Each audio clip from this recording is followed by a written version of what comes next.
ஆண்டவரே, எங்களோடு கூட பேசுங்க சுவாமி. எங்களோடு இந்த காலை வேளையில் இடைப்படுங்க. அடியனை மறைத்து நீங்க மகிமைப்படுங்க சுவாமி. உம்முடைய வார்த்தை ராஜா 30, 60, 100 கனி கொடுக்கும்படியாய் ஜெபிக்கிறோம். ஆண்டவரே, உம்முடைய ரட்சிப்பு இந்த காலை வேளையிலே சுவாமி ஒரு பனி படர்வதை போல சுவாமி இந்த காலை வேளையிலே சுவாமி உம்முடைய ரட்சிப்பு படர வேண்டுமாய் ஜெபிக்கிறோம். கர்த்தர் பெரிய காரியங்களை செய்யுங்க. உம்முடைய நாமத்தை இந்த நாளிலே மகிமைப்படுத்துங்க. மீட்பர் இயேசு கிறிஸ்துவின் நாமத்தை ஜெபிக்கிறோம் நல்ல பிதாவே, ஆமென். ஒரு நல்ல கிறிஸ்துவ மனிதர் நம்முடைய வாழ்க்கையை பற்றி என்ன சொன்னாருன்னா, நம்முடைய வாழ்க்கை தண்ணியை நம்ம கையில் ஊற்றிட்டோன்னு வச்சுக்கோங்க, அந்த தண்ணி எப்போ நம்ம கையை விட்டு போகலான்னு தான் ட்ரை பண்ணிகிட்டே இருக்கோம். நிற்கவே நிற்காது. அந்த தண்ணி நம்ம கைகளை விட்டு ஓடி போவதில் தான் ஆவலாக இருக்கும். கொஞ்ச நேரம் வச்சுருக்கலாம், ஆனால் நிச்சயமாக நிரந்தரமாக வச்சுருக்க முடியாது. அதுபோல தான் நம்மளுடைய வாழ்க்கையும் நம்மளுடைய ஜீவனம் அப்படி தான். நாங்கள் சந்தோஷமாக ஆஸ்திரேலியா பட்டணத்துலேருந்து சிட்னி பட்டணத்துலேருந்து நாங்கள் கடந்து வந்தோம். டிசம்பர் 14 ரொம்ப சந்தோஷமாக நாங்கள் எங்களுடைய நாட்களை கழிப்போம் என்று நாங்கள் யோசித்து கொண்டிருந்தோம். ஆனால்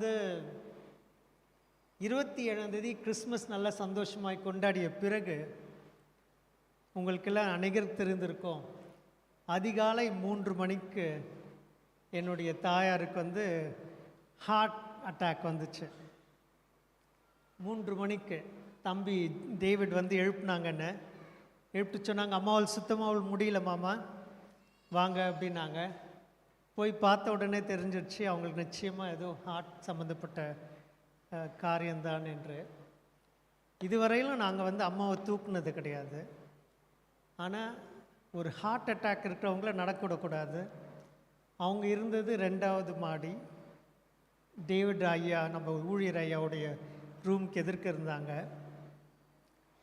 ஸோ அங்கேருந்து நானும் டேவிடும் அவங்கள தூக்கி கொண்டு என்னுடைய மனைவியின் மடியில் காரில் அமரச் செய்தோம். அப்பொழுது மரணத்தை மிக சமீபத்தில் பார்த்தோம். மிக சமீபத்தில் மரணத்தை பார்த்தோம். அடுத்த நொடி என்ன ஆகும் என்பதை கவலைப்படுவதை விட அடுத்து என்ன செய்ய வேண்டும் என்று செய்து கொண்டிருந்தோம்.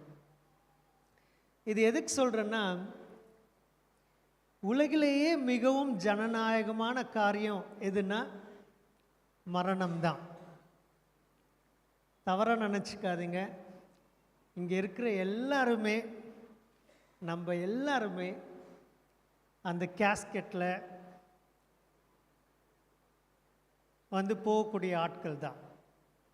எந்த நேரம் வேணாலும் நமக்கும் மரணத்துக்கும் எத்தனை இடைவெளினா ஒரே ஒரு இதய துடிப்பு தான்.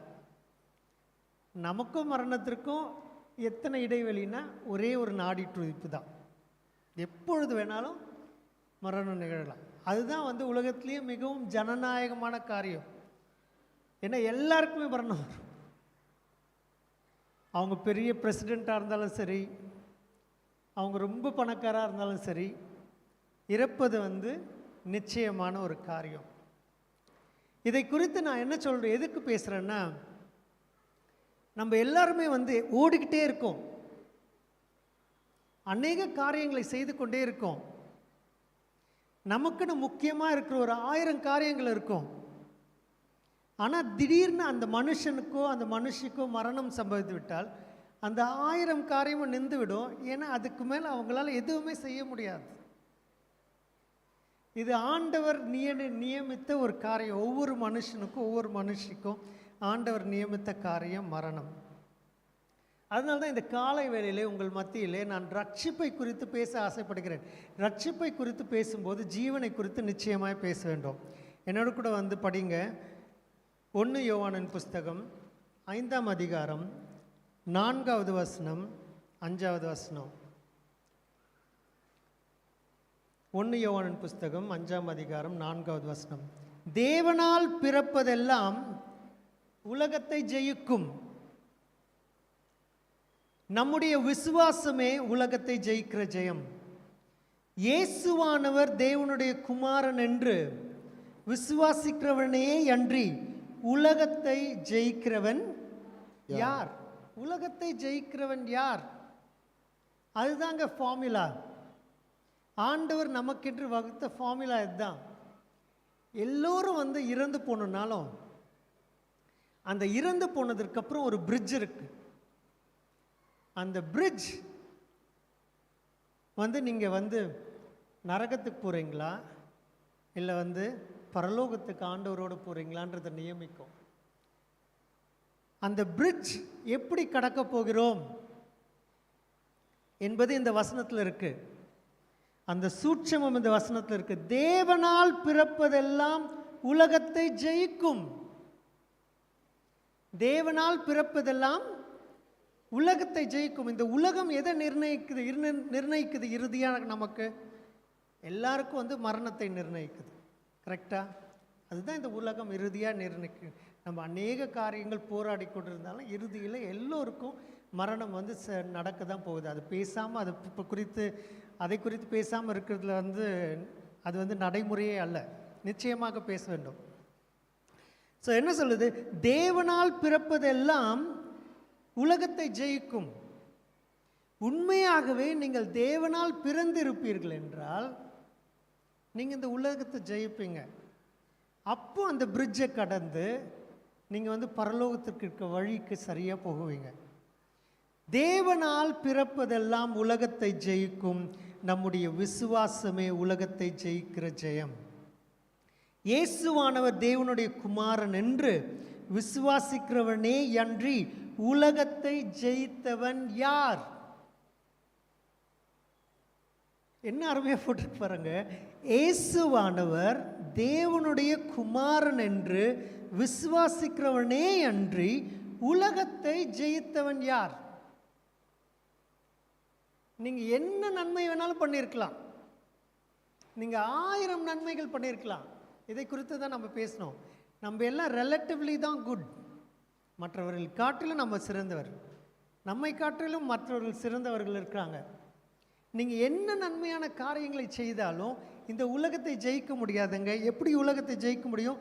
இயேசுவானவர் தேவனுடைய குமாரன் என்று விசுவாசித்தவனே அன்றி உலகத்தை ஜெயித்தவன் யார்? ஆஸ்திரேலியாவில் நாங்கள் இந்த வருஷம் ஒரு முக்கியமான காரியத்தை நிர்ணயித்தோம். என்ன சொன்னோம்? எங்கள் சபையில் என்ன சொன்னோன்னா, எல்லோரையும் நாங்கள் வந்து உங்களை கேம்புக்கு அழைத்து செல்கிறோம் அப்படின்னு சொன்னோம். எங்கள் சபை வந்து கொஞ்சம் நிறைய பாதி வந்து ஏழையான மக்கள் இருக்கிற சபை. அதனால் நாங்கள் சொன்னோம், கவலைப்படாதீங்க, எல்லோரும் வந்துடுங்க, சபை பார்த்துக்கொள்ளும் அப்படின்னு சொன்னோம். அப்படி எல்லோரும் வந்தபோது ஒரு செட் ஆஃப் மங்கோலியன்ஸ் வந்துட்டாங்க. கூட்டமான மங்கோலியன் ஜனங்கள் வந்துட்டாங்க. அவங்களுக்கு ஆங்கிலமும் தெரியாது. அவங்களுக்கு ஒரு மொழிபெயர்ப்பாளர் இருப்பார். அந்த மொழிபெயர்ப்பாளர் அவர்கள் காதுகளில் தொடர்ந்து பேசிகிட்டே இருப்பார். அவங்களுக்கு ஹெட்ஃபோன்ஸ்லாம் கொடுத்துட்டோம். அவங்களுக்கு மொழிபெயர்த்துனே இருப்பாங்க. அவங்க அந்த கேம்புக்கு வந்தவுடன் ஆண்டவர் செய்த நன்மைகளை பார்த்து, ஆண்டவருடைய கிரியைகளை பார்த்து அழுது ஆண்டவரத்தில் ஒப்பு கொடுத்தாங்க. அவர்களை பார்த்தவுடன் தெரிந்து விட்டது, இந்த தருணத்தில் இவர்கள் ரட்சிக்கப்பட்டு விட்டார்கள் என்று. இதயத்தை ஊற்றி ஆண்டவரத்தில் அர்ப்பணிக்கும் போது அது ரொம்ப சாதாரண காரியம். இவர்கள் ரட்சிக்கப்பட்டார்களா இல்லையா என்பதை கண்டுபிடிக்க. ஒரு சிலர் நீங்கள் ஜெபம் செய்தாலும் ரட்சிப்பை குறித்து பேசினாலும் அப்படியே கடின இருதயத்தோடு இருந்துட்டு தன்னுடைய இருதயத்தை இயேசு கொடுக்காம ஆனால் வாரம் வாரம் சபைக்கு வந்துவிட்டு செல்வார்கள். என்ன சொல்லுதுங்க? இயேசுவானவர் தேவனுடைய குமாரன் என்று விசுவாசிக்கிறவனே அன்றி உலகத்தை ஜெயித்தவன் யார்? மறுபடியும் 12வது வசனம். குமாரனை உடையவன் ஜீவனை உடையவன். குமாரனை உடையவன் ஜீவனை உடையவன். தேவனுடைய குமாரன் இல்லாதவன் ஜீவன் இல்லாதவன். நம்ம என்ன பண்ணுறோம், எந்நேரம் நம்ம இந்த மாம்சத்தை குறித்து யோசித்து கொண்டு இருக்கோம். போகிற உயிரை முடிஞ்ச அளவுக்கு இழுத்து இழுத்து பிடிச்சிட்டு இருக்கோம். வேத வசனம் என்ன சொல்லுகிறது? நம்முடைய வாழ்க்கை புல்லை போல இருக்கு அப்படின்னு சொல்லுறது. 32 வருடம் கழித்து நேற்றைய தினத்திலே என்னோட ஸ்கூலில் படித்த ஒரு நண்பரை சென்று சந்தித்தேன். அவங்க தகப்பனாரை நான் 32 வருடம் முன்பு பார்த்துருக்கிறேன். இப்பொழுது அவர் நலிந்து ஒடிந்து ரொம்ப நோய்வாய்ப்பட்டு பெட்டில் இருந்தாங்க. என்னை பார்த்துட்டு ஹலோ தான் சொன்னாங்க. அவங்களால ஞாபகம் கூட இல்லை அவங்களுக்கு. என்னால் நம்பவே முடியலை. இத்தனை திடமாக சந்தோஷமாக சிரித்து கொண்டிருந்த மனிதன் இப்படி காது கேட்காம நோய்வாய்ப்பட்டு படுக்கையில் இருந்ததை கண்டு மிகவும் வருத்தப்பட்டேன். ஒரு 30 வருஷம்தான் அவருடைய வாழ்க்கை இப்படியாய் மாறிடுச்சு. இங்கே என்ன போட்டிருக்கு? குமாரனை உடையவன் ஜீவனை உடையவன். இந்த ஜீவனை காட்டிலும், இப்போ இருக்கிற மாம்ச ஜீவனை காட்டிலும் நித்திய ஜீவன் ரொம்ப முக்கியங்க. அதுக்காக தான் நம்ம சர்ச்சுக்கு வரோம். இந்த 100 ஆண்டு காலத்தை காட்டிலும் நித்திய காலம் இயேசுவோடு வாழும் வாழ்க்கை மிக முக்கியமான ஒரு வாழ்க்கை. அதற்காக தான் இயேசு என்ன பண்ணார்? அவர் இருந்த பரலோகத்தை விட்டுட்டு அடிமையின் ரூபம் எடுத்து இங்கே வந்து அவருடைய இரத்தத்தை சிந்தி நமக்காக சிலுவையில் மரித்தார். அதனால தான் ரட்சிப்பு ஒரு முக்கியமான ஒரு காரியம். நம்ம பார்க்கலாங்களா? மத்தேயு எழுதின புஸ்தகம் 7ஆம் அதிகாரம் 22ஆம் வசனம். மத்தேயு 7:22ஆம் வசனம். அந்நாளில் அநேகரை நோக்கி, கர்த்தாவே கர்த்தாவே கர்த்தாவே கர்த்தாவே, உமது நாமத்தினாலே தீர்க்க தரிசனம் உரைத்தோம் அல்லவா? உமது நாமத்தினாலே பிசாசுகளை துரத்தினோம் அல்லவா? உமது நாமத்தினாலே அநேக அற்புதங்களை செய்தோம் அல்லவா என்பார்கள். அப்பொழுது நான் ஒரு காலம் உங்களை அறியவில்லை, அக்கிரம செய்கைக்காரரே, என்னை விட்டு அகன்று போங்கள் என்று அவர்களுக்கு சொல்லுவேன். அந்நாளில் அநேகர் என்னை நோக்கி, கர்த்தாவே கர்த்தாவே, உமது நாமத்தினாலே தீர்க்க தரிசனம் உரைத்தோம் அல்லவா? உமது நாமத்தினாலே பிசாசுகளை துரத்தினோம் அல்லவா? உமது நாமத்தினாலே அநேக அற்புதங்களை செய்தோம் அல்லவா என்பார்கள். அப்பொழுது நான், இயேசு சுவாமி சொல்றாரு, ஒரு காலம் நான் உங்களை அறியவில்லை, அக்கிரம செய்கைக்காரரே, என்னை விட்டு அகன்று போங்கள் என்று அவர்களுக்கு சொல்லுவேன் என்றார். ஒரு நல்லா தெரிஞ்சுக்கணுங்க, ஸ்ப்ரிங் எங்கே இருக்கோ, வசந்த காலம் எங்கே இருக்கோ, அங்கே பூக்கள் இருக்கும். ஒரு மனுஷன் நான் ரட்சிக்கப்பட்டேன்னு சொன்னான்னா அவனுக்குரிய அந்த கனிகள் இருக்கும். அப்படி ரட்சிப்பின் கனிகளை ஆண்டவர் நம்மிடத்தில் தேடி பார்க்கிறார். அப்படி ரட்சிப்பின் கனிகள் இல்லாத ஒரு மனுஷன் என்ன பண்ற? ஆண்டவர்கிட்ட போயிட்டு, பரலோகத்தில் அந்நாளில் அநேகர் என்னை நோக்கி, அப்ப என்ன சொல்றான்? கர்த்தாவே கர்த்தாவே, உமது நாமத்தினாலே தீர்க்க தரிசனம் உரைத்தோம் அல்லவா? உமது நாமத்தினாலே பிசாசுகளை துரத்தினோம் அல்லவா? உமது நாமத்தினாலே அநேக அற்புதங்களை செய்தோம் அல்லவா என்பார்கள். நீங்க இங்கே இருந்துட்டு பரலோகத்தில் ஆண்டவருடைய சமூகத்துக்கு முன்னாடி போனீங்கன்னா அங்கே நம்ம பிராக் பண்ணுற மாதிரி எதையுமே சொல்ல முடியாது, எதை குறித்துமே பெருமை பாராட்ட முடியாது. நான் அவர்களுக்கு இதை செய்தேன், நான் இந்த தவறு செய்யவில்லை, நான் இப்படி நடந்தேன், எனக்கு ஒரு பிஸ்னஸ் இருந்துச்சு, எதுவுமே சொல்ல முடியாது. அவரிடத்தில் நம்ம சொல்லக்கூடிய ஒரே காரியம், நான் மெய்யாகவே இயேசு கிறிஸ்துவின் இரத்தத்தினாலே சுத்திகரிக்கப்பட்டவன், நான் இயேசு கிறிஸ்துவின் இரத்தத்தை கொண்டு தான் உங்களுடைய சமூகத்தில் வந்திருக்கேன்னு சொல்ல முடியும். பாவியான நம்ம யாரும் பிதாவினிடத்தில் நாம செல்ல முடியாது. நம்ம இயேசு கிறிஸ்துவின் இரத்தத்தினாலே கழுவப்பட்டால் மட்டுமே நம்ம தேவனுடைய சமூகத்தில் செல்ல முடியும். இந்த காரியத்தை படிச்சுட்டு நான் ரொம்ப பயந்து போயிட்டேன். ஏன்னா நாங்களாம் தைரியமாக பிரசங்கம் பண்ணுறோம், பாஸ்டர் சொல்கிறோம், அநேக இடத்துக்கு போகிறோம். இப்படி ஊழியம் செய்கிறவனை குறித்து இந்த வார்த்தையில் போட்டிருக்கு. என்ன போட்டிருக்கு? நீ பிசாசுகளை துரத்தினாலும் சரி,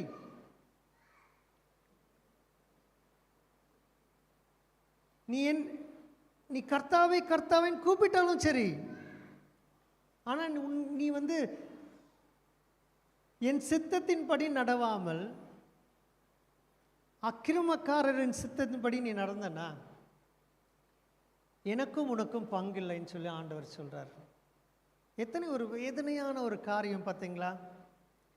இந்த மனுஷன் சபையில் இருக்க ஒரு மனுஷன், இந்த மனுஷன் ஒரு ஊழியன் செய்கிறேன் நினைத்து கொண்டு இருக்கிற மனுஷன், அப்படிப்பட்ட ஒரு மனுஷன் தேவனுடைய சமூகத்தில் செல்லும்போது அங்கே போய் பெருமைப்படக்கூடிய காரியம் ஒன்றுமே இல்லைங்க.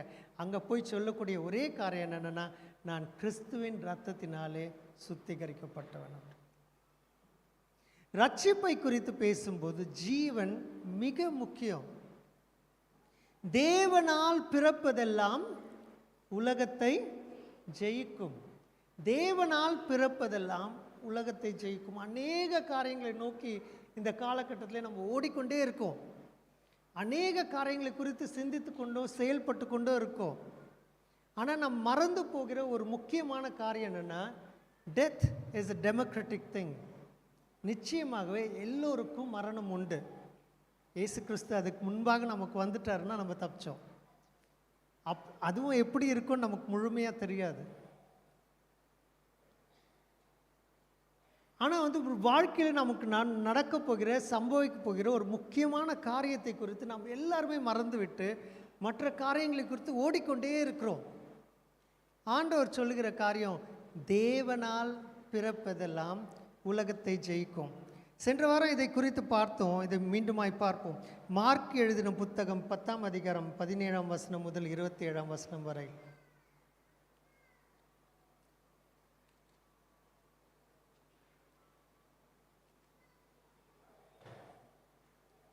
மார்க் 10:17 முதல் 27 வரை. பின்பு அவர் புறப்பட்டு வழியிலே போகையில் ஒருவன் ஓடி வந்து அவருக்கு முன்பாக முழங்கால் படியிட்டு, நல்ல போதகரே, நித்திய ஜீவனை சுதந்தரித்துக் கொள்ளும்படி நான் என்ன செய்ய வேண்டும் என்று கேட்டான். அதற்கு இயேசு, நீ என்னை நல்லவன் என்று சொல்வானேன்? தேவன் ஒருவர் தவிர நல்லவன் ஒருவனும் இல்லையே. விபச்சாரம் செய்யாதிருப்பாயாக, விபச்சாரம் செய்யாதிருப்பாயாக, கொலை செய்யாதிருப்பாயாக, கொலை செய்யாதிருப்பாயாக, களவு செய்யாதிருப்பாயாக, களவு செய்யாதிருப்பாயாக, பொய்சாட்சி சொல்லாதிருப்பாயாக, பொய்சாட்சி சொல்லாதிருப்பாயாக, வஞ்சனை செய்யாதிருப்பாயாக, வஞ்சனை செய்யாதிருப்பாயாக, உன் தகப்பனையும் தாயையும் கனம் பண்ணுவாயாக என்கிற கற்பனைகளை அறிந்திருக்கிறாயே என்றார். உன் தகப்பனையும் உன் தாயும் கனம் பண்ணுகிற கற்பனைகளை அறிந்திருக்கிறாயே என்றார். அதற்கு அவன், போதகரே, இவைகள் எல்லாம் என் சிறு வயல் முதல் கை கொண்டிருக்கிறேன் என்றார். இதை எதுக்கு சொல்கிறேன்னாங்க, கிறிஸ்துவ குடும்பத்தில் பிறந்து கிறிஸ்துவ பாரம்பரியத்தில் வளர்ந்து சபைக்கு வருகிற அநேகர் செய்கிற தவறு இதுதான். ஏன்னா அவர்களுக்கு நல்ல வழி என்னன்னு தெரியும், நல்ல ஒழுக்கம் என்னன்னு தெரியும். அவங்க தப்பு பண்ண மாட்டாங்க, தேவையில்லாத கெட்ட நண்பர்களோடு சேர மாட்டாங்க, அவங்க அனாவசியமாக பொய் சொல்ல மாட்டாங்க, அவங்க வாழ்க்கை ஓரளவுக்கு நல்ல வாழ்க்கையாக இருக்கும். அதனால் அவர்கள் என்ன நினைத்து கொள்வார்கள் என்றால், நான் ரட்சிக்கப்பட்டுட்டேன்னு நினச்சிப்பாங்க. இந்த மனுஷன் இவனை ஒரு இடத்துல பரிசேயன் போட்டிருக்கு, இன்னொரு இடத்துல ரிச் யங் ரூலர்னு போட்டிருக்கு. இந்த மனுஷன் இயேசுக்கிட்ட கேட்குறான், யங் மனுஷன் கேட்குறான், இந்த காரியங்கள் எல்லாம் நான் சின்ன வயசுலேருந்து செஞ்சுருக்கேன்னு ஒரு தைரியமாக சொல்கிறான். எதுக்காக அப்படி சொல்கிறான்னா, ஓ நீங்கள் ரட்சிப்பை குறித்து பேசுகிறீங்க, ஆமாம் நான் ரட்சிக்கப்பட்டுட்டேன் அப்படின்னு ஒரு தைரியத்தோடு சொல்கிறான். நிச்சயமாக நான் ரட்சிக்கப்பட்டிருக்கேன், ஏன்னா நான் கொலை செய்யலை, நான் என் தகப்பனையும் தாயையும் கனம் பண்ணுறேன், மற்ற எல்லா காரியத்தையும் கட்டளைகள் என்னெல்லாம் போட்டிருக்கோ அது எல்லாத்தையும் நான் செய்கிறேன், நிச்சயமாகவே நான் ரட்சிக்கப்பட்டிருக்கேன்னு அவன் சொல்கிறான். இன்றைக்கு கூட நம்முடைய சபையில் இந்த மாதிரி யங் பீப்புளும் சபையில் வளர்ந்த அநேக மக்களும் நினைக்கிற காரியம், நான் சரியாக நல்ல வாழ்க்கை தானே வாழுகிறேன், நான் கிறிஸ்தவனாக தானே இருக்கிறேன், நான் நிச்சயமாக ரட்சிக்கப்பட்டவன் தான் என்று நினைப்பாங்க. அதற்கு இயேசு சொல்கிற காரியம் பாருங்கள், படிப்போம் 17க்கு அப்புறம். இயேசு அவனை நோக்கி, நீ விசுவாசிக்க கூடுமானால் சரி, காத்துல பேஜ் மாறிடுச்சு. இயேசு அவனை பார்த்து அவனிடத்தில் அன்பு கூர்ந்து, உன்னிடத்தில் ஒரு குறைவு உண்டு, நீ போய் உனக்கு உண்டானவைகளை எல்லாம் விற்று தரித்திரருக்கு கொடு, அப்பொழுது பரலோகத்திலே உனக்கு பொக்கிஷம் உண்டாயிருக்கும், பின்பு சிலுவையை எடுத்துக்கொண்டு என்னை பின்பற்றி வா என்றார். இயேசு அவங்கிட்ட சொல்லலை, நீ தரித்திரத்திற்கு போயிட்டு விற்று கொடுத்தா நீ ரட்சிக்கப்படுவேன்னு சொல்லிட்டு இயேசு அவனிடத்தில் சொல்லலை. நீ தரித்திரருக்கு மத்தியில் சென்று விற்று கொடுன்னு சொன்னது. இயேசு என்ன சொன்னார்னா, உன்கிட்ட ஒரு குறை இருக்குன்னு சொன்னார். இதை தான் நம்ம சங்கீதம் 53 பார்த்தோம். எல்லோரும் கெட்டு போய் எல்லோரும் வழி விலகி அப்படின்னு பார்த்தோம். எல்லோரும் பாவம் செய்திருக்காங்க. நம்ம எல்லாருமே ஒரே பிளேனில் தான் இருக்கோம். ஆண்டவருடைய பரிசுத்தத்தை கம்பேர் பண்ணும்போது நம்ம எல்லாருமே ஒரே நிலைமையில தான் இருக்கோம். அதை தான் ஆண்டவர் அவன்கிட்ட சுட்டி காட்டுறாரு. என்ன சொல்றாரு? உன்கிட்ட இந்த கொடுக்கிற மனப்பான்மை இல்லை அப்படின்னு சொல்லிட்டு அவன்கிட்ட இருக்கிற ஒரு குறையை மட்டும்தான் சொல்றாரு. இன்னொரு விஷயமும் சொல்றாரு, நீ இப்படி நேசிச்சு கொடுத்தனா, நீ அப்படி கொடுப்பதன் மூலமா என்ன நடக்கும்னு சொல்றாரு. பரலோகத்தில் நீ பொக்கிஷத்தை சேர்த்து வைப்பேன்ட்டு சொல்றாரு. ஏன்னா அதன் மீது அவனுக்கு அதிக ஆவல் இருந்தது. நம்ம தவறான ஒரு காரியத்தை நோக்கி ஓடணும்னு வச்சிங்களேன், நம்ம வந்து பரிசுத்தமான காரியங்களை தேடி போகவே முடியாது. அதனால தான் கரெக்டாக சொல்கிறார் இயேசு சுவாமி, இந்த தவறான காரியத்தை உன்னோட வாழ்க்கையிலேருந்து விட்டுவிடு. ஏன்னா நீ இது பின்னாடி ஓடிக்கொண்டே இருக்க, இதனால் உனக்கு பொக்கிஷம் பரலோகத்தில் கிடைக்கும். இது விற்று கொடுத்து விடு, அதற்கு பின்னால் நீ என்னை பின்தொடரு அப்படின்னு சொல்கிறார். என்னை பின்தொடர்ந்து என் சீஷர்களை போல் என்னிடத்தில் அமர்ந்து கற்றுக்கொள், அப்பொழுது நீ ரட்சிக்கப்படுவாய் அப்படின்னு சொல்கிறார். அநேக கிறிஸ்துவர்கள் பண்ணுற பெரிய தவறு இதுதான். நம்ம வந்து மாரல்ஸ் கரெக்டாக இருந்துச்சுன்னா நம்ம ரட்சிக்கப்பட்டோன்னு நினச்சிக்கிறாங்க. நம்முடைய வாழ்க்கையில் சரியான ஒழுக்கம் இருந்ததுன்னா நம்ம ரட்சிக்கப்பட்டோன்னு நினச்சிக்கிறாங்க. அப்படி இல்லைங்க. உண்மையாகவே மனம் கசந்து உங்கள் பாவங்களை அறிக்கையிட்டு இயேசுவே என்னை ரட்சிங்கன்னு சொல்லி உங்கள் வாழ்க்கையில் நீங்கள் உங்களுடைய வாழ்க்கையில் ஒரு முறை கூட ஒப்பு கொடுக்கலன்னா நீங்கள் ரட்சிக்கப்படவே இல்லை நிச்சயமாக எழுதிக்கங்க. நீங்கள் எவ்ரி வீக் ஒவ்வொரு வாரமும் நீங்கள் சபைக்கு வந்து கொண்டிருந்தாலும் நீங்கள் உண்மையாகவே உங்கள் வாழ்க்கையை ஒப்பு கொடுத்து ஆண்டவர்கிட்ட மனம் கசந்து அழுது உங்களை பாவங்களை அறிக்கையிட்டு உங்களை வாழ்க்கையை புதிதாக நீங்கள் துவக்கலைன்னா, அப்படிப்பட்ட ஒரு சீசனோ நாளோ உங்கள் வாழ்க்கையில் இல்லாமல் இருந்தால் நீங்கள் நிச்சயமாகவே ரட்சிக்கப்படலை. இந்த பணக்கார வாலிபனை போல தான் நீங்களும் தவறாக நான் ரட்சிக்கப்பட்டேன்னு நினச்சிருப்பீங்க. ஆனால் ஆண்டவர் அவனை பார்த்து சொல்கிற காரியம், என் பின்னாடி வா அப்படின்னு சொல்கிறார். உண்மையாக ரட்சிக்கப்பட்ட மனுஷன் எப்படி இருப்பான் தெரியுங்களா? 1 யோவான் 1:7 1 யோவான் 1:7 அது ஆங்கிலத்தில் அழகாக இருக்கும். If you walk in the light அப்படின்ட்டு அழகாக இருக்கும். 1 யோவான் 1:7 அவர் ஒளியில் இருக்கிறது போல நாமும் ஒளியிலே நடந்தால் ஒருவரோடொருவர் ஐக்கியப்பட்டிருப்போம். அவருடைய குமாரனாகிய இயேசு கிறிஸ்துவின் இரத்தம் சகல பாவங்களையும் நீக்கி நம்மை சுத்திகரிக்கும். அவர் ஒளியில் இருக்கிறது போல நாமும் ஒளியிலே நடந்தால் ஒருவரோடு ஒருவர் ஐக்கியப்பட்டிருப்போம். அவருடைய குமாரனாகிய இயேசு கிறிஸ்துவின் இரத்தம் சகல பாவங்களையும் நீக்கி நம்மை சுத்திகரிக்கும். இன்றைய காலையில் வேளையில் கூட நாங்கள் வந்து எங்கள் குடும்பமாய் பேசி கொண்டிருந்தோம். கிறிஸ்துவ காரியங்களை குறித்து பேசி கொண்டிருந்தோம். யார் என்ன ப்ரீச் பண்ணுறோன்னு சொல்லிட்டு பேசி கொண்டிருந்தோம். ஊழியரையோடும் துணை ஊழியரோட உட்கார்ந்து பேசி கொண்டிருந்தோம். அப்பொழுது நாங்கள் பேசின ஒரு காரியம், சாத்தானை குறித்து பேசவே கூடாது. சாத்தான் இதை செய்கிறான் அதை செய்கிறான் என்பது உண்மை என்றாலும் அதை குறித்து பேசவே கூடாது. ஏன்னா இயேசுவானவர் ஒளியாக இருக்கிறார். அவரை பின்பற்றுகிற நாம் அந்த ஒளியாய் மாறிடுகிறோம். நம்மளை பார்த்து சொல்கிறார், நீ வந்து இந்த உலகத்தின் வெளிச்சமாக இருக்க, இந்த உப்பாக இருக்கேன்னு சொல்கிறார். உலகத்தின் ஒளியாய் நீயும் நானும் இருக்கும்போது அங்கே வந்து இருட்டுக்கு வந்து இடமே கிடையாது. இருட்டு இருக்கிற இடத்துல ஒளியை வைக்கலாம், ஒளி இருக்கிற இடத்துல இருட்டு வைக்க முடியுங்களா? நிச்சயமாக முடியாது. நீங்கள் கிறிஸ்தவராய் ஒளியாக இருக்கும்போது உங்களுக்கு இருட்டை குறித்து என்ன கவலை? அநேகர் பேசிக்கிட்டே இருப்பாங்க, இது எரிச்சலின் ஆவி, வஞ்சனையின் ஆவி, அது இதுன்னு சொல்லுவாங்க.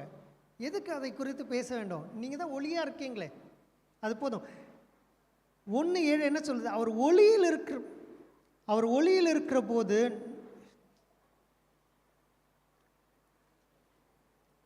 நாமும் ஒளியிலே நடந்தால் ஒருவரோடொருவர் ஐக்கியப்பட்டிருப்போம்.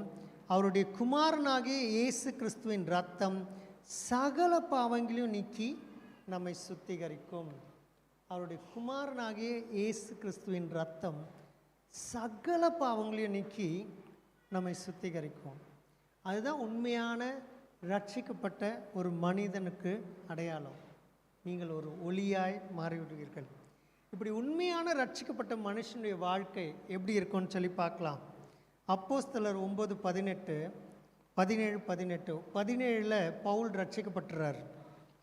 18 அவர் ஊழியம் செய்கிறார். அப்போஸ்தலர் நடவடிக்கைகள் 9ஆம் அதிகாரம் 17ஆம் வசனம் 18ஆம் வசனம்.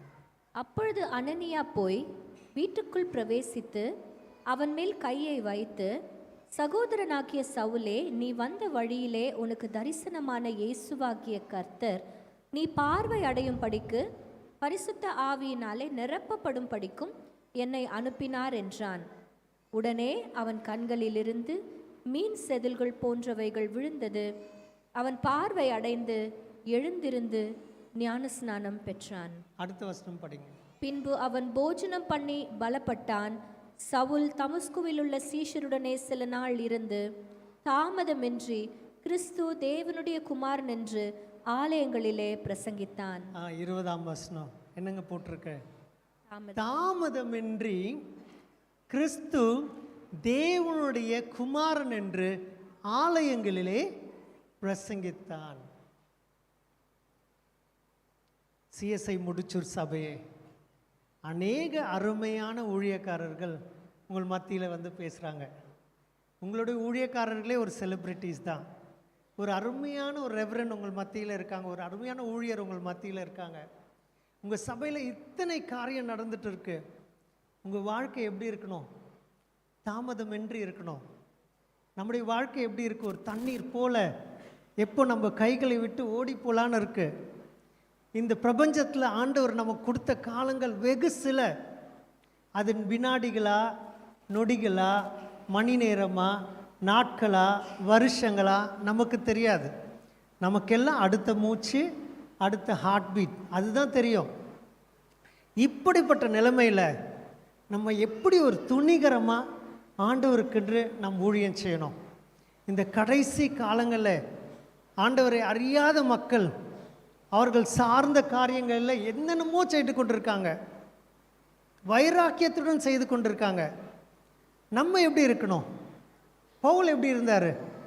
ரட்சிக்கப்பட்டார், சீஷர்களோடு நேரம் செலவு செய்தார். அந்த நேரம் செலவு செய்து முடித்த அந்த ஒரு சில நாட்கள் கழித்து உடனே ஊழியத்திற்குள்ளாய் போய்விட்டார். தாமதமின்றி அப்படின்னு சொல்லியிருக்கு. எத்தனை கிறிஸ்தவர்கள்ட்ட பேசும்போது என்ன தெரியுங்களா சொல்லுவாங்க? ஆண்டவருடைய அழைப்புக்காக வெயிட் பண்ணிட்டுருக்கேன் பிரதர் சொல்லுவாங்க. உங்களால் யார்கிட்ட சொல்ல முடியும்? இன்று அதிகாலையில் உங்களுடைய துணை ஊழியரோடு பேசி கொண்டிருந்தேன். அவர் சொன்னார், ஒரு கடைக்கு போனேன், அந்த கடையில் போய் ஜெபம் பண்ணிட்டு வந்தேன், அந்த கடையை ஆசீர்வதிச்சுட்டு வந்தேன், அவர் கல்லாவையும் ஆசீர்வதித்தேன். அதற்காக அந்த ஓனர் என்னுடைய கார் வரைக்கும் கை கட்டி என்னை அனுப்பி வைத்தார் அப்படின்னு சொன்னார். அதே சிந்தை, அதே பாவனை, அதே ஒரு நோக்கம் நம்மக்கிட்டே இருக்கணும் இல்லைங்களா? தாமதமின்றி நம்ம ஓடி ஓடி கர்த்தருக்குன்னு ஊழியம் செய்யணும். அதுதான் நிச்சயமான ரட்சிப்பு. நீங்கள் ரட்சிக்கப்பட்டுட்டேன்னு சொல்லிட்டு சபைக்கு வாரம் வாரம் ஆனால் உங்கள் வாழ்ச்சிப்பில் வளரலைன்னு அர்த்தம். அப்படிப்பட்ட வாஞ்சை உங்களுடைய வாழ்க்கையில் இல்லாமல் இருந்துச்சுன்னா அந்த யங் ரூலரை போல, அந்த வாலிப மனுஷனை போல உங்ககிட்ட ஏதோ ஒரு சின்னதாக ப்ராப்ளம் இருக்குதுன்னு அர்த்தம். ஆண்டவர் அதிகமாக தேடாமல் இருக்கீங்கன்னு அர்த்தம். உலகத்தின் பின்னாடி ஓடிக்கொண்டு இருக்கீங்கன்னு அர்த்தம். அடுத்ததாய் பார்க்கலாங்களா? உண்மையாக ரட்சிக்கப்பட்ட மனுஷன் எப்படி இருப்பான் தெரியுங்களா? மத்தேயு 4:19 எல்லாருக்கும் தெரிஞ்ச வசனம் தான். மத்தேயு 4:19, என் பின்னே வாருங்கள், உங்களை மனுஷரை பிடிக்கிறவர் ஆக்குவேன் என்றார். இது அப்படியே திருப்பி போட்டோன்னு வச்சுங்களேன், நீங்கள் மனுஷரை பிடிக்கலைன்னா நீங்கள் அவர் பின்னாடி போகலன்னு அர்த்தம். இங்கே இருக்க ஒவ்வொரு கிறிஸ்துவர்களும் உண்மையாகவே கிறிஸ்துவோடைய அன்பு உங்களை தொட்டிருந்தால் நீங்கள் என்ன பண்ணுவீங்க? ஆண்டவர் என்னை நேசிக்கிறார், என்னை தொட்டார் அப்படின்ற அந்த சாட்சியை அநேகர் எடுத்து சொல்லுவீங்க. உண்மையாகவே நீங்கள் ஆண்டவரால் சுகப்பட்டிருந்தால் அநேகத்தில் சென்று எனக்கு இந்த சுகம் கிடைச்சது, நீங்களும் வாங்க சுகத்தை பெற்றுவீங்கன்னு சொல்லுவீங்க. ஒரு பெரிய சேல் நடந்துச்சுன்னா ஒரு 50% 70% போட்டால் 4 பேர்கிட்ட சொல்கிறோம். உலகத்திலேயே பெஸ்ட் சேல் இதுதான். தேவனால் பிறப்பதெல்லாம் உலகத்தை ஜெயிக்கும். உலகத்தை ஜெயிக்கிற பெஸ்ட் இவெண்ட் இதுதான், ரட்சிப்பு தான். இதை குறித்து நம்ம சொல்ல தயங்குறோம். ஆண்டவர் நம்முடைய அழைப்போடு அட்டாச் பண்ண விஷயம் என்னது? அழைப்போது ஒட்டி வருகிற விஷயம் என்னது? என் பின்னே வாருங்கள், உங்களை மனுஷரை பிடிக்கிறவர்களாக்குவேன். இந்த சபைக்கு ஆண்டவர் பெரிய காரியங்களை வச்சிருக்காருங்க. இந்த சபையை குறித்த தரிசனம் பெரிய தரிசனங்க.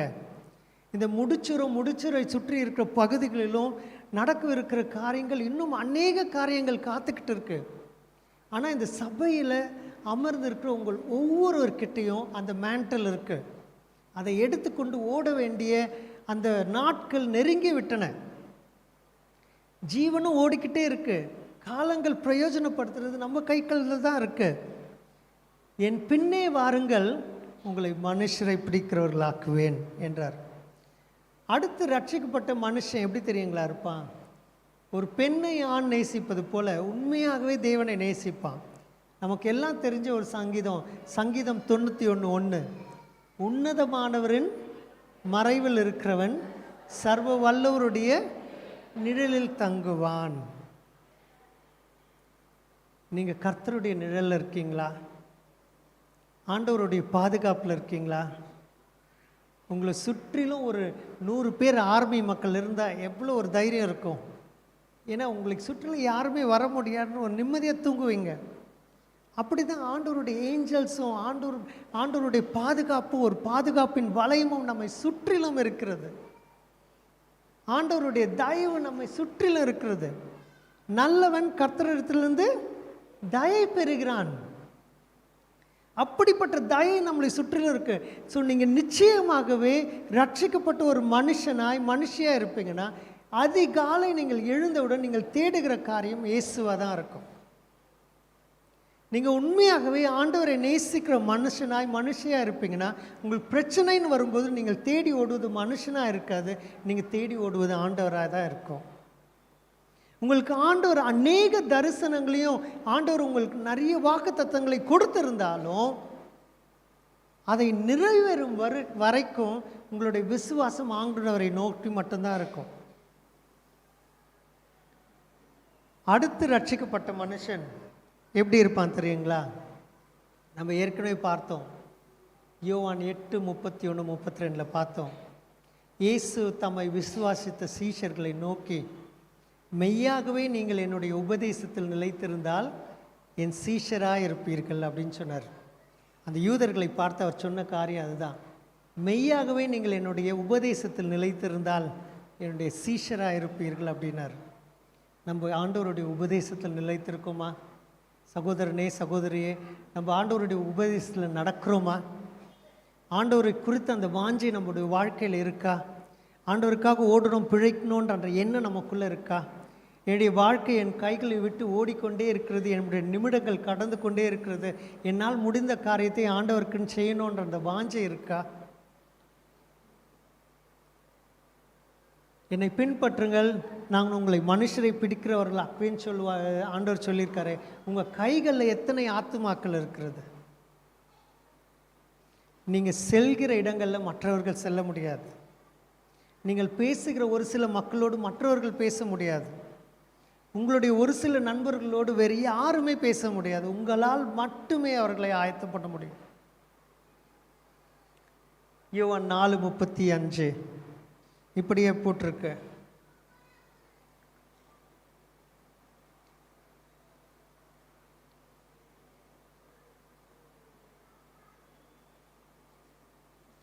அறுப்பு காலம் வருகிறதற்கு இன்னும் 4 மாதம் செல்லும் என்று நீங்கள் சொல்லுகிறதில்லையா? இதோ வயல் நிலங்கள் இப்பொழுதே அறுப்புக்கு விளைந்திருக்கிறதென்று உங்கள் கண்களை ஏறெடுத்து பாருங்கள் என்று நான் உங்களுக்கு சொல்லுகிறேன். இதோ வயல் நிலங்கள் அறுப்பு காலம் வருகிறதுக்கு இன்னும் 4 மாதம் செல்லும் என்று நீங்கள் சொல்லுகிறது இல்லையா? இதோ வயல் நிலங்கள் இப்பொழுதே அறுப்புக்கு விளைந்திருக்கிறது என்று உங்கள் கண்களை ஏறெடுத்து பாருங்கள் என்று நான் சொல்கிறேன். ஒன்று நல்லா தெரிஞ்சுக்கங்க, ரட்சிக்கப்பட்ட உங்கள் ஒவ்வொருவர் மத்தியிலும் தேவ தயவு உங்களோடு வந்து கொண்டிருக்கிறது. நீங்கள் தனியாக எந்த இடத்திற்கும் நடந்து செல்வதில்லை. இயேசுவானவருடைய பரிசுத்த ஆவியானவர் உங்களோடு வாசமாக இருக்கிறார். அதிகாலையில் நீங்கள் தேவனை தேடி அந்த இடத்தை விட்டு கடந்து செல்லும்போது தேவ பிரசன்னம் நீங்கள் செல்லும் இடமெல்லாம் வந்து கொண்டே இருக்கிறது. உங்களுக்கு ஃபேவரபுளாக நன்மையான காரியங்கள் நடக்கலைனாலுமே ஆண்டவர் உங்களை குறித்து மனதில் வைத்து ஏதோ ஒன்று செய்து கொண்டே தான் இருக்கிறார். உங்களை சுற்றிலும் நன்மைகள் இருக்கிறது. நீங்கள் முடிச்சூரிலே கடந்து சென்று யார்த்தையாச்சும் கடவுளை குறித்து பேசுவீர்கள் என்றால் அறுப்புக்கு ரெடியாக இருக்காங்க. நீங்கள் நிச்சயமாக இதற்காக ஓடி போனோம். நான் உங்ககிட்ட சொன்னேன், இந்த வருஷம் நான் இந்த காரியத்தை படித்து விட்டு மிகவும் அதிர்ந்து போனேன். ஒரு ஊழியம் செய்கிற மனுஷன் ஆண்டவர்கிட்ட போயிட்டு சொல்கிறான், உங்களுடைய நாமத்தினாலே நான் பிசாசை துரத்தினேனே, உங்களுடைய நாமத்தினாலே நான் இவ்வளோ ஊழியம் செஞ்சேனே அப்படின்னு சொல்கிறான். அவனுடைய வாழ்க்கை ஆண்டவருக்கு ஒத்ததாக இல்லை. அதனால் ஆண்டவர் அவன் சொல்கிறார், அக்கிரமக்காரரே அப்படின்னு சொல்லிடுறாரு. அவனுக்கு அந்த நிலைமைன்னா நம்முடைய நிலைமை என்ன? யோசித்து பாருங்க. ஊழியம் செய்த மனுஷனுக்கே அந்த நிலைமை என்றால் நம்முடைய நிலை என்ன? அதை கடைசியாக பார்த்துட்டு முடிச்சுடுவோம். மத்தேயு 7:24, 25, 26. மத்தேயு 7:24, 25, 26. ஆகையால் நான் சொல்லிய இந்த வார்த்தைகளை கேட்டு இவைகளின்படி செய்கிறவன் எவனோ அவனை கன்மலையின் மேல் தன் வீட்டை கட்டின புத்தியுள்ள மனுஷனுக்கு ஒப்பிடுவேன். அவனை கன்மலையின் மேல் தன் வீட்டை கட்டின புத்தியுள்ள மனுஷனுக்கு ஒப்பிடுவேன். நீங்கள் எல்லாம் வீட்டில் இருக்கீங்க. உங்கள் வீடு மணல் மேலே இருக்கா, கற்பாறையின் மீது இருக்கா? ஆண்டவர் அழகாக சொல்கிறாரு, ஆகையால் நான் சொல்லிய இந்த வார்த்தைகளை கேட்டு இவைகளின்படி செய்கிறவன் எவனோ அவனை கன்மலையின் மேல் தன் வீட்டை கட்டின புத்தியுள்ள மனுஷனுக்கு ஒப்பிடுவேன். பெருமழை சொரிந்து பெருவெள்ளம் வந்து காற்று அடித்து அந்த வீட்டின் மேல் மோதியும் அது விழவில்லை, ஏனென்றால் அது கன்மலையின் மேல் அஸ்திபாரம் போடப்பட்டிருந்தது. நான் சொல்லிய இந்த வார்த்தைகளை கேட்டு இவைகளின்படி செய்யாதிருக்கிறவன் எவனோ அவன் தன் வீட்டை மணலின் மேல் கட்டின புத்தியில்லாத மனுஷனுக்கு ஒப்பிடுவான். பெருவழை சுழிந்து பெருவெள்ளம் வந்து காற்று அடித்து அந்த வீட்டின் மேல் மோதின போது அது விழுந்து முழுவதும் அழிந்தது என்றார். நம்ம ஜீவனை கடந்து இந்த ஆண்டவர் கொடுத்த சரீரை விட்டு போகும்போது 2 வழி தாங்க இருக்குது. ஒரு வழி பரலோகத்திற்கு, இன்னொரு வழி நரகத்துக்கு. நீங்கள் தான் டிட்டர்மின் பண்ணணும் உங்கள் வாழ்க்கையில் எது வேணும்னு சொல்லிட்டு.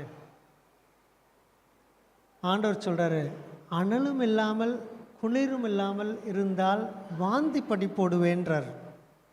ஒன்று நீங்கள் அனலாக இருக்கணும், இல்லை குளிராக இருக்கணும். அனலாக இருந்தீங்கன்னா சபைக்கு வாங்க. அனலும் இல்லாமல் குளிரும் இல்லாமல் இருந்தீங்கன்னா வெளியில் இருந்துருங்க, அது ரொம்ப பெட்டர். இல்லை குளிராக இருக்கேன்னு ஆண்டவரே தெரியலன்னு சொன்னீங்கன்னா இப்போ ஆண்டவரை ஏற்றுக்கொள்ளுங்க. இது கடைசி காலம். இயேசுவின் வருகை நெருங்கிக் கொண்டே இருக்கிறது. அநேக பைபிள் ரிலேட்டட் தீர்க்க தரிசனங்கள் எல்லாம் வந்து நிறைவேறிக்கொண்டே இருக்கிறது. இயேசு எந்த நேரம் வேணாலும் வரலாம். ஒன்று அடுத்த ஹார்ட் பீட்டில் இல்லை அடுத்த நாடி துடியில் இறந்து போக சான்ஸ் இருக்குது. அல்லது இயேசு கிறிஸ்து எந்த நேரத்தில் வேணாலும் வரலாம். அந்த 2 தருணத்திலுமே சரி நம்ம வந்து ரெடியாக இருக்கணும். ஏன்னா அங்கே ஒரு பிரிட்ஜ் இருக்குது. அந்த பிரிட்ஜை கடந்து ஒன்று நித்திய ஜீவன், இல்லைன்னா பாதாளம். நடுவில் வேறு எதுவும் இல்லைங்க. ஆண்டவர் சொல்லுகிற காரியம், உன்னை அழைத்தேன், இத்தனை காலமாய் நீ ரட்சிக்கப்பட்டேன்னு சொல்லிட்டு இருக்க, எங்கே உன் கைகள் இருக்க ஆத்துமாக்கள் எங்கேன்னு கேட்குறார். நான் உன்னை மனுஷர் பிடிக்கிறவர்கள ஆக்குவேன்னு சொன்னனே, நீ என்ன மனுஷரை பிடித்தாய்? யாரிடத்தில் என்னை குறித்து சொன்னாய்? மனுஷரிடத்தில் நீ என்னை மறுதலித்தால் பிதாவிடத்தில் நான் உன்னை மறுதலிப்பேன்.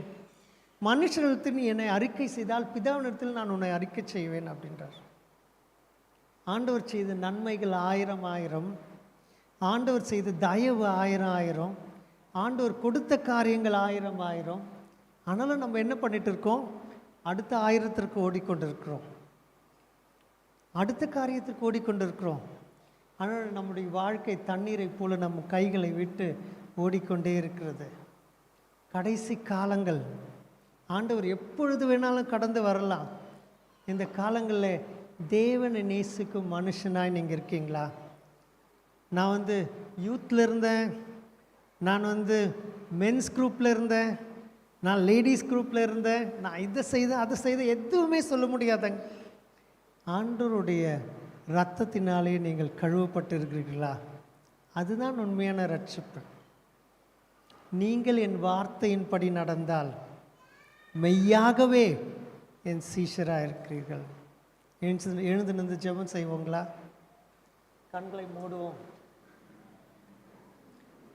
கண்களை மூடுவோம். இது ஒரு முக்கியமான தருணம். யாரையும் பார்க்க வேணாம். இது ஒரு முக்கியமான ஒரு தருணம். சரியாக 2 நிமிடத்தில் நான் முடிச்சிடுவேன். ஆண்டவரை நோக்கி பார்ப்போம், ஆண்டவரை நோக்கி பார்ப்போம். இதுவரையிலும் நான் என் வாழ்க்கையில் என் பாவங்களை அறிக்கை செய்ததே இல்லை.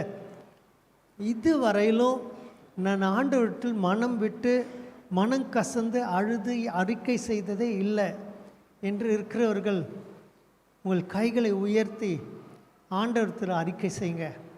உங்களுடைய பாவங்களை அறிக்கை செய்யுங்க. ஆண்டவரே என்னை ரட்சியுங்க சுவாமி, உடைய ரத்தத்தினால் என்னை கழுவுங்கன்னு சொல்லுங்கள். ஆண்டவரே நான் மீண்டும் ஒரு முறை ஆண்டவரே நான் பிறக்க விரும்புகிறேன்னு சொல்லுங்கள். ஆண்டவரே நான் தாயின் வயிற்றில் பிறந்தது போதாத இந்த பாவங்களை எல்லாம் மன்னித்து மீண்டும் ஒருவரை கூட என்னை மன்னியுங்கன்னு சொல்லுங்கள். கைகளை உயர்த்தினவங்க கதறி அழுவுங்க. உங்களுடைய பாவங்களை அறிக்கையிடுங்க. ஆண்டவரே உங்களுடைய ரத்தம் மட்டும்தான் என்னுடைய பாவத்தை கழுவ முடியும், என் பாவத்தை கழுவுங்க சுவாமின்னு சொல்லுங்கள். கிறிஸ்துவ குடும்பத்திலேயே வளர்ந்து வாரம் சபைக்கு வந்து கிறிஸ்துவ நாமத்தை சொல்லியும் உங்களுடைய வாழ்க்கையில் ரட்சிப்பின் அடையாளங்கள் இந்த காலை வேளையில் இல்லாது இருக்குமானா ஆண்டவர்கிட்ட கதறி அழுங்க. சொல்லுங்கள், ஆண்டவரே என்னை ரட்சியுங்க சுவாமி, ரட்சிப்பின் அனுபவத்தை என் வாழ்க்கையில் ஊற்றுங்கன்னு சொல்லுங்கள். உண்மையாக ரட்சிக்கப்பட்டு உண்மையாக ஆண்டவரை தேடினாலும் மனுஷரை பிடிக்காமல் இருக்கிறவர்களாக இருப்பீர்கள் என்றால் ஆண்டவர்கிட்ட சொல்லுங்கள், ஆண்டவரே இந்த 2024 வருஷத்தில் ஆண்டவரே எனக்கு நல்ல ஒரு இருதயத்தை தாங்க சுவாமி.